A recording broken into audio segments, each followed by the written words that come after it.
마지막 장입니다. 13. 한 여자는 금발이고 다른 여자는 갈색 머리인데 두 사람 다 늘씬했다. 두 여자는 미소를 띠고 있었고 젓갈색 트위드의 전통 옷을 입고 있었는데 잘 어울렸다.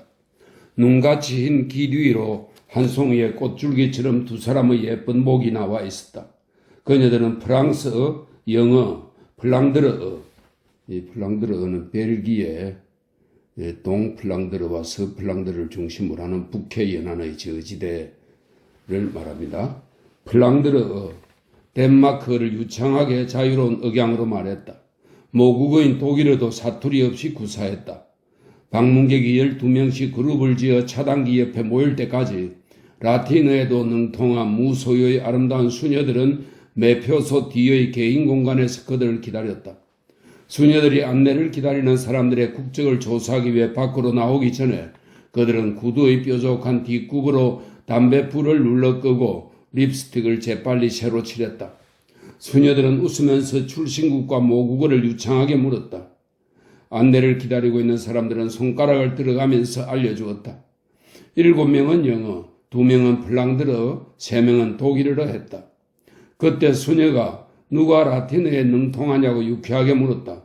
루트가 주저하면서 손을 들었다. 한 사람뿐인가요? 인문주의적 교육을 받은 사람이 별로 없는 것을 안 예쁜 수녀들의 얼굴에 한 가닥 슬픈 빛이 희미하게 나타났다. 단 한 사람이 묘비 문구를 인용해서 그걸 운문으로 정확히 옮겨 놓을 수 있을까? 웃으면서 마치 한 자루의 금처럼 긴 램프를 아래로 내리고서 루트는 첫 번째로 계단을 내려갔다. 콘크리트와 회반죽 냄새가 났다. 가볍게 윙윙거리는 소리가 나서 환기장치가 있다는 걸 알려주고 있었지만 동굴 같은 냄새가 났다. 영어, 플랑드르어, 독일어가 제멋대로 울렸다. 잿빛 바위의 크기가 로마의 도로가 넓었음을 알려주었다. 저쪽에 2세기의 계단, 4세기의 온천 보이십니까? 그리고 저것은 따분한 보초병들이 맷돌을 내 목골 돌멩이로 핥혀 놓은 것입니다. 여기서 로마의 어린이들이 중얼거리며 놀았습니다. 이 포장도로 돌들의 흠없는 처리를 주의 깊게 보십시오. 이건 하수구. 로마 사람들이 빨래한 물과 설거지 물이 이 잿빛 구멍으로 흘러내려간 것입니다. 이건 총독이 세운 작은 개인 사원의 터입니다. 네온 불빛 속에서 관람자들의 희죽거리는 모습이 보였다. 플랑드르어와 영어로 희죽됐다. 3명의 독일 젊은이는 정말 희죽거리지 않았는가? 건축 기초의 깊이를 어디서부터 설명할 수 있을까요? 건축할 시기의 바닥은 아직 늪 같았다는 게 거의 확실합니다. 강물이 지하수로 스며들어 잿빛 돌 주위에 녹색으로 고여 있었으니까요. 게르만 노예들의 저주 소리를 들으십니까? 땀이 밝은 얼굴의 금빛 눈썹으로 흘러서 금빛 구렛나루까지 내려왔겠죠. 야만적인 입에서 저주의 소리가 둔 형식을 맞추어 나왔겠죠. 포악한 로마 사람들에 대한 복수가 우리의 상처에서 오딘이 자라도록 했을 것이요. 슬프도다 슬프도다 슬프도다. 이 오딘은 게르만 신화의 최고의 신을 말합니다. 신사숙녀 여러분, 조금만 참으십시오. 몇 발짝만 가면 됩니다. 이곳은 재판소 건물의 잔재가 있습니다. 그리고 저기에 그것, 로마 어린이 묘지가 있습니다. 여긴 관광 코스 관리자는 말했다. 들어오셔서 먼저 말을 하지 말고 둥그렇게 서서 설명이 시작되기 전에 제일 먼저 마음을 사로잡는 것이 무엇인지 기다려 보십시오. 이건 아주 순수한 직관의 문제입니다.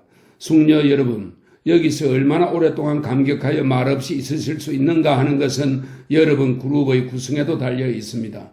그리고 여러분들, 로마 어린이 묘지에 관한 것이 아니라 이 자리에서 한 번도 발견된 적이 없는 묘비에 관한 토론은 제발 그만두십시오. 평평한 묘석들이 잿빛 담장 옆으로 반운형을 이루고 있었다. 처음의 감동이 사라져버린 방문객들은 위를 쳐다보고 놀랐다. 암청색의 저녁 하늘을 네온 등불 위로 볼 수 있었다. 심지어 이런 저녁의 별 하나가 반짝이지 않는다 말인가? 아니면 5번을 선회하여 둥근 채광창을 통해서 위쪽으로 부드럽게 뚫고 나가는 것은 단지 난간의 금빛, 은빛 단추의 반짝임이었단 말인가? 저기 첫 번째 선회가 시작되는 곳입니다. 콘크리트에 그어진 흰 사선이 보이죠? 대략 거기가 로마 시대의 도로면입니다. 두 번째 굴곡의 경우에 저기에 또 콘크리트에서 흰 사선이 보일 겁니다. 그렇죠? 그것이 중세의 도로면이자 결국 세 번째 선회의 시작점입니다. 거기 흰 사선을 말씀 안 드려도 아실 겁니다. 오늘날의 도로면입니다. 자, 신사숙녀 여러분, 묘비명이 있는 곳으로 가시죠. 그녀의 얼굴은 여신의 얼굴처럼 돌같이 굳어졌다. 그녀는 팔을 높이 들고서 가볍게 눈짓을 보내고 나서 횃불을 쳐들듯 긴 등불을 위로 쳐들어 올렸다. 원어, 이 원어는 여기서 원어는 라틴어를 말합니다. 원어의 뜻을 아는 유일한 사람인 루터의 얼굴에 미소가 떠올랐다. 더위드 제키스의 깃을 펴느라고 그녀는 약간 움직였다. 등불을 약간 내리고 나서 그녀는 이 비문을 독일어로 번역하기 시작했다. 급작스럽게 닥쳐온 아이의 죽음은 부모에게는 가혹한 운명을 만나는 것이나 이제는 천국의 것이 된 연약한 아이에 대한 슬픔 속에서 영원한 희망으로 위안을 주노라. 이 봉분이 9살 9개월 된 너를 품고 있구나. 데시데라투스. 17세기나 흐른 슬픔이 보는 사람들의 얼굴에 가슴 속에 흘러내려왔고 심지어 중년의 플랑드르 신사의 턱 근육을 마비시켰다. 그 신사는 혀로 껌을 입안의 반대편으로 밀어넣으면서 아래 턱을 떨구었다. 마리아네는 울음을 터뜨렸고 요제프는 마리아네의 팔을 붙들었다. 루트도 손을 그녀의 어깨에 올렸다. 안내하는 외국 여자는 여전히 돌처럼 굳은 얼굴로 묘비명을 영어로 인용했다.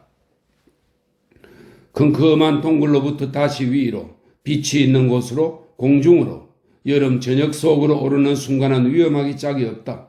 태초의 죽음의 고통이 마음속으로 깊이 가라앉았다가 비너스 신화에 대한 예감과 혼합된다면 또 고독한 관광객들이 매표소 창고 앞에서 침을 뱉고 서툰 독일어로 랑데부를 약속하려고 한다면 위험하기 짝이 없다. 프린츠 하이니 호텔에서의 춤, 산책, 저녁 식사를 하고 외롭군요. 아가씨라고 접근한다. 그러나 흔히 순결을 지키고 음탕한 짓을 해서는 안 되고 모든 초대를 엄격하게 거절하도록 강요받고 자라서 붙잡지 마세요. 그냥 쳐다만 보세요. 안 돼요 선생님, 안 됩니다. 안 돼요. 라고 한다. 그러나 스스로 타락의 숨결을 느끼고 머리를 저으면서도 비너스 여신의 지배 속에서 사랑에 굶주린 감정을 지닌 슬픈 외국인에게서 연민을 느낀다. 환율에 밝은 그녀들은 결국 달러, 파운드, 굴덴, 프랑, 그리고 마르크로 계산되는 것이 아무런 수치를 느끼지 않게 된다. 그때 매표원이 룰러에서 입장권을 찢어냈다. 좁은 입구는 영화관으로 안내하는 것 같았다. 시간이 별로 없었다. 직원실에서는 급히 몇 가지 것을 해야 했다. 즉 샌드위치를 한 입 베어 물고 보온병에서 뜨거운 물 한 모금을 마시고 매번 담배꽁초를 모아두는 게 좋을지 신발 뒤축으로 꺼버리는 게 좋을지 어려운 결정을 했다. 한 가지가 더 있었다. 왼손은 핸드백에서 립스틱을 찾으면서 마음속으로는 순결을 깨뜨리겠다고 대단한 결심을 한 것이었다. 이때 매표원이 문으로 얼굴을 내밀며 얘들아 두 그룹이 기다리고 있으니 서둘러. 로마 어린이 묘지는 거의 돈 보따리야 라고 웃으면서 말하고 차단기로 들어서서 국적과 모국어를 물었다. 4명이 영어, 1명이 불어, 1명이 네덜란드어이며 이번에는 6명이 독일어였다. 칼처럼 긴 등불을 아래로 내린 수녀는 태고의 사랑 문화를 알리고 태초의 죽음의 고통을 해석하기 위해서 어두컴컴한 동굴로 내려갔다. 마리아네는 기다리고 있는 사람들의 긴 줄을 지나 밖으로 나왔을 때도 여전히 울고 있었다. 밖에서 기다리고 있는 독일인, 영국인, 네덜란드인들은 창피한 듯 그녀 얼굴로부터 등을 돌렸다. 저기 아래 어두운 동굴 속에는 어떤 아픈 비밀이 숨어 있을까? 문화재가 눈물을 흘리게 할 수 있다는 이야기를 어디서 읽었단 말인가? 매우 조악한 영화를 보고 난 다음에 그리고 매우 훌륭한 영화를 보고 난 다음에 영화관에서 나온 개개인의 얼굴에서 어떻게 이런 깊은 감동을 찾을 수 있단 말인가? 60페니를 내고 느끼는 이런 깊은 감동 말이다. 어떤 사람들은 냉정하게 새 껌을 입속으로 집어넣고 있고 어떤 사람은 담뱃불을 탐욕스럽게 붙이고 카메라에 다음 필름을 준비하여 돌리면서 눈으로 이미 다음 피사체를 목표로 하고 있는데, 다른 한 사람에겐 돌멩이가 정말로 눈물을 흘리도록 감동을 줄 수 있단 말인가. 15세기의 시민주택의 박공이 바로 입구 건너편에 있었다. 찰칵. 박공이 화학의 힘으로 영구히 보존되는 순간이었다. 천천히요 여러분. 안쪽에 있는 매표원이 소리쳤다. 관람객이 특별히 더 많이 몰렸으므로 한 그룹을 12사람이 아니라 15사람으로 하기로 결정했습니다. 다음 세 분께 부탁드립니다. 입장권은 60페니, 카탈로그는 21페니입니다.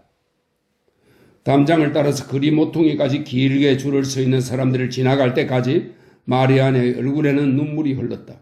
요제프가 팔을 세게 누르자 그녀는 미소로 응답했다. 루트가 그녀 어깨에 손을 얹자 다시 웃음으로 고마움을 나타냈다. 서둘러야 해요. 루트가 말했다. 7시까지 10분밖에 안 남았어요. 우리가 그분들을 기다리게 해서는 안 되잖아요.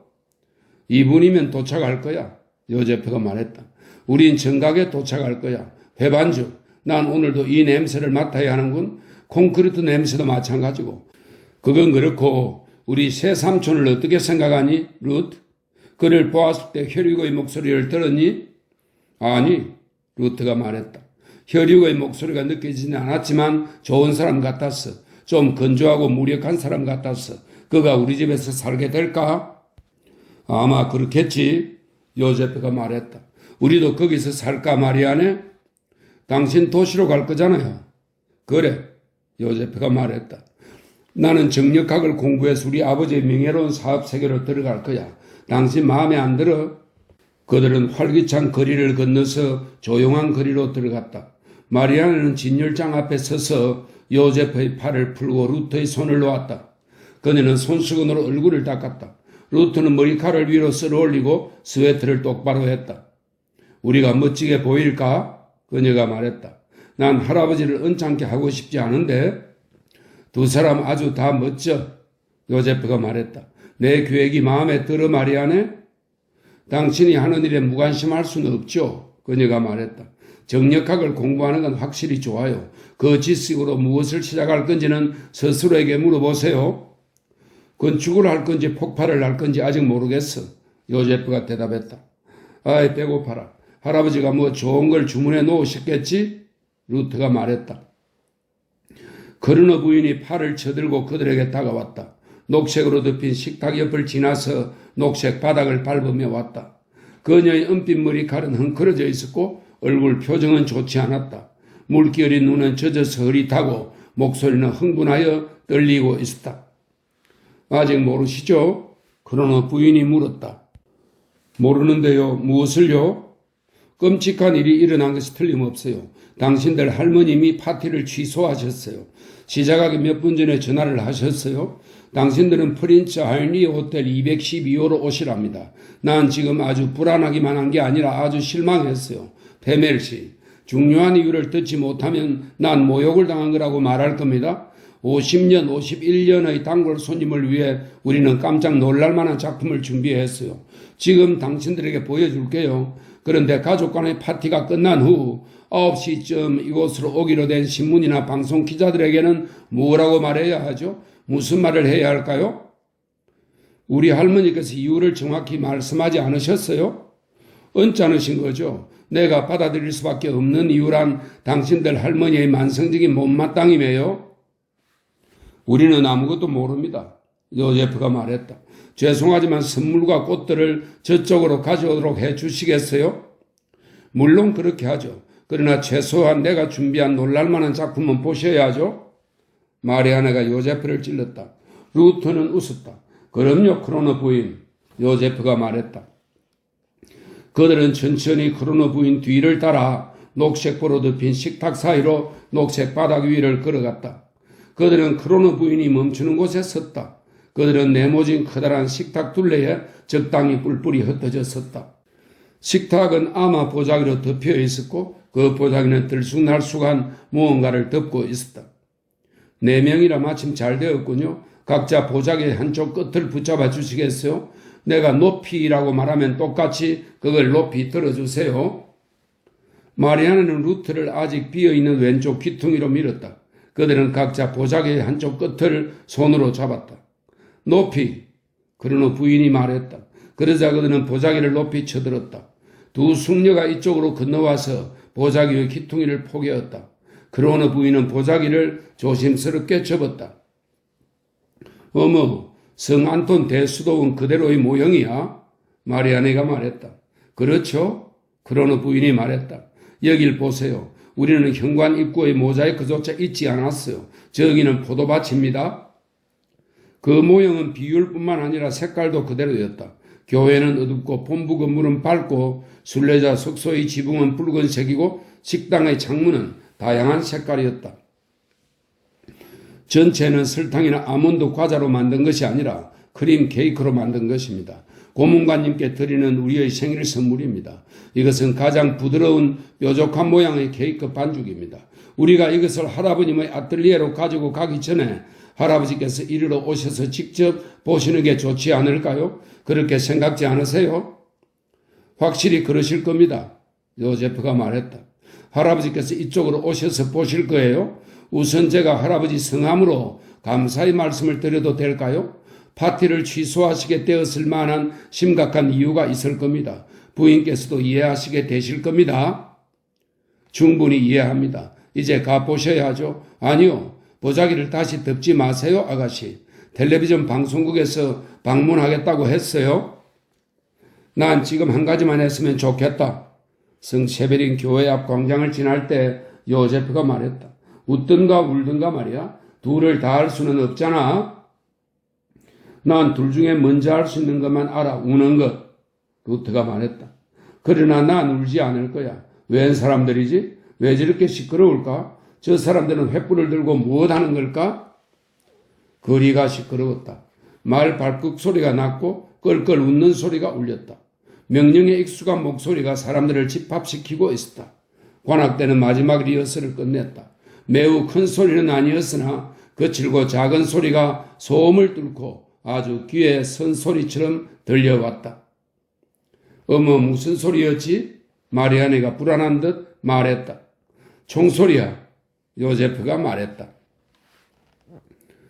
도시의 성문을 지나서 모데스트 거리로 나왔을 때 그녀는 놀랐다. 거리가 텅 비어 있었다.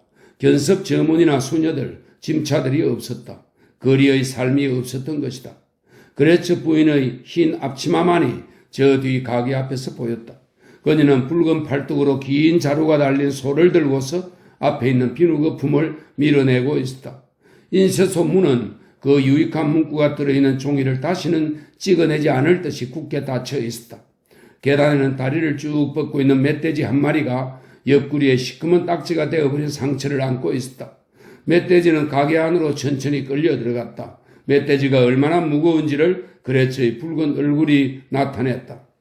7번지와 8번지 집에서가 아니라 카페 크로노에서 단지 두세 번의 전화벨 소리에 대한 답이 있었다. 급한데 페멜 박사 계신가요? 안 계십니다. 파티는 취소되었습니다. 레오노레 양이세요? 프린츠 하이니 호텔에서 당신을 기다리고 있습니다. 그녀가 욕조에 앉아있는데 석 달 우편 집배인이 초인종을 급하게 눌러댔다. 어찌나 세게 눌러대는지 불길한 느낌이 들었다. 그녀는 욕실에서 나와서 가운을 걸치고 젖은 머리를 수건으로 감싸고 문으로 나갔다. 석 달 우편을 받았다. 슈리트가 노란 연필로 주소를 쓰고 봉투에 빨간색으로 X표를 그렸다. 그의 18살짜리 딸이 자전거를 타고 급하게 우체국으로 와서 붙인 것이 확실했다. 레오노레 양, 곧 페메리스에게 연락을 취해 주십시오. X5 건축계획에 대한 정력학적 계산 전부가 틀렸습니다. 방금 내가 칸더스와 통화를 했습니다만 그는 우리 관례와는 반대로 잘못 계산된 자료를 주문한 사람에게 직접 보내버렸답니다. 저녁 8시까지 당신으로부터 사건을 어떻게 할 것인지 답이 오지 않을 경우엔 일이 급박하므로 내가 급행열차로 내려가겠습니다. X5 건축계획이 얼마나 방대하고 중요한 것인가를 새삼 설명할 필요는 없을 것입니다. 슈리트. 그녀는 벌써 2번이나 프린츠 하인리 호텔 옆을 지나서 모데스트 그레이 그레츠 가게 바로 전까지 갔다가 다시 돌아왔다. 그녀는 소동이 있을까 두려웠다. 토요일은 로베르트에게 신성한 날이었다. 사적인 일일 경우에만 방해를 참았다. 그러나 공적인 업무에 관해서는 참지 않았다. 이런 멍청한 하는 그의 목소리가 지금도 그녀의 귀에 쟁쟁하게 울렸다. 아직 7시가 안 되었다. 슈리트와는 몇 분 후에 통화할 수 있다. 노인이 파티를 취소한 것은 잘한 일이었다. 로베르트 페멜이 먹거나 마시는 것을 본다는 것은 그녀에게 신성모독처럼 생각되었다. 그녀는 X5 건축 계획 생각 때문에 불안했다. 이 일은 개인적인 일이 아니고 숲가의 어느 출판업자의 집이나 강가의 어느 교사의 집의 일이 아니었다. X5란 그녀는 그게 어떤 건지 감히 생각해 볼 엄두도 내지 않았었다. 그것은 비밀이었으며 강철 금고 속에 깊숙이 숨겨져 있는 것이었다. 그녀는 숨이 막힐 듯했다. 이 일 때문에 로베르트는 칸더스와 15분씩이나 통화하지 않았던가. 레오노레는 두려웠다. 아직도 그레츠는 멧돼지를 잡아당기고 있었다. 그 힘센 짐승을 등을 밑으로 해서 계단 위로 끌어올리고 있었다. 커다란 꽃바구니를 든 사환이 인쇄소 문의 초인종을 눌렀다. 수위가 나와서 꽃을 받아들고 나서 다시 문을 닫았다. 사환은 평평한 손바닥에 놓인 팁을 바라보더니 실망한 표정이었다. 심부름을 온 모든 사환에게 2마르크씩 팁을 주라는 그의 지시를 명백히 따르지 않고 있다고 마음이 따뜻한 노인에게 말씀드려야지. 사환의 손에 있는 것은 은빛으로 반짝이지 않았고 단순한 동이었어. 용기를 내, 레오노레. 용기를 내라. 이를 악물고 겁먹지 말고 호텔로 가라. 그녀는 길 모퉁이에서 다시 한번 다짐했다. 선물 바구니를 든 소녀가 인쇄소 문으로 들어갔다. 마찬가지로 소녀도 자기 손바닥을 쳐다보았다. 나쁜 놈의 수위, 페멜스에게 말할 거야 라고 레오노레는 생각했다. 7시까지 아직 10분이 남아있었다. 카페 크론으로 초대받았으나 프린츠 하인리 호텔로 오라고 했다. 그리고 그녀는 로베르트가 성스러운 토요일에는 싫어했던 사무적 심부름으로 가는 것이었다. X5 계획이 예외적으로 그를 다르게 반응하게 할까? 그녀는 고개를 저었다. 그녀는 이것저것 생각지 않고 용기를 내어 문을 밀었다. 놀랍게도 문은 안에서 열려 있었다. 이보게, 자네에게도 개인적인 언급을 좀 하겠네. 가까이 좀 와보게. 자네가 수줍어하는 이유가 여기 온 목적 때문이 아니라 여기 왔다는 사실 때문이기를 바라네. 나는 많은 젊은 여자들이 그냥 이곳으로 들어오는 것을 보았네. 그러나 자네와 같은 일로 오는 경우는 아직 없었네. 자네는 이곳에 속하지 않지. 이 집엔 내 개인적인 허용 없이 자네를 그대로 들여보내라고 할 만한 손님은 현재 딱 한 사람뿐이네. 페멜.